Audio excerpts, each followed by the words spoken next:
എവിടെയാണെങ്കിലും, ഏഴാം കടലിനക്കരയാണെങ്കിലും, 7 മലകൾക്കപ്പുറമാണെങ്കിലും സമയമാവുമ്പോ അവര് കണ്ടുമുട്ടോത്രേ. എനിക്ക് ദൈവം തീരുമാനിച്ചത് നിന്നെയാ.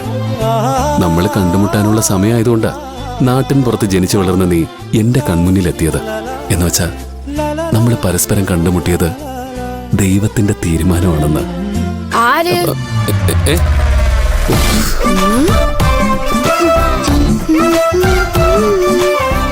തമ്മിൽ കണ്ടുമുട്ടിയതാ ദൈവത്തിന്റെ തീരുമാനം? ആര് കണ്ടുമുട്ടി? നീ ആരുടെ കാര്യമായി പറയുന്നേ? അതല്ലേ ഞാനും ചോദിക്കുന്നേ. ആര് കണ്ടുമുട്ടി കാര്യമാ നീ പറയുന്നേ? ഞാൻ ആരുടെ കാര്യവും പറഞ്ഞിട്ടില്ല. ഞാനൊരു മൂളിപ്പാട്ട് പാടിയതാ.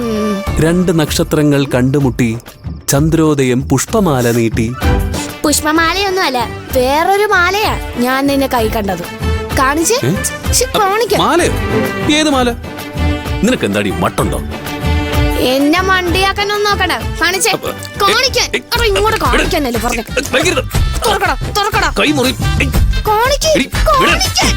എന്റെ കയ്യിലൊന്നും ഇല്ലടി.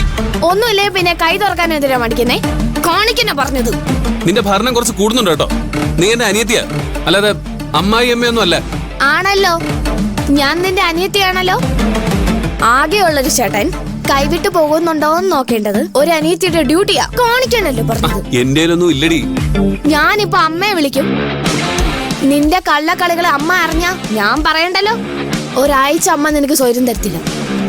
ഞാൻ അമ്മയോട് പറയണ്ടെങ്കിൽ വേഗം കാണിച്ചോ. നീ അമ്മയോട് പറഞ്ഞോ, എനിക്കൊരു പേടിയില്ല. ഓ, കള്ളക്കളി ഉണ്ടെങ്കിലല്ലേ പേടിക്കേണ്ട കാര്യമുള്ളൂ.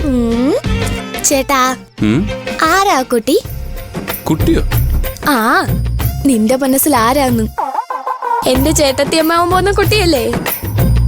എന്നോട് പറഞ്ഞു, ഞാൻ അമ്മയോട് പറയില്ല. എന്നാ ഞാൻ പറയട്ടെ? ആ, പറ പറ പറ. നീ അമ്മയോട് പറയില്ലെന്ന് ഉറപ്പാണോ? സത്യമായിട്ടും പറയില്ല. നീയാണ് സത്യം. എന്നാ ഞാൻ പറയാം.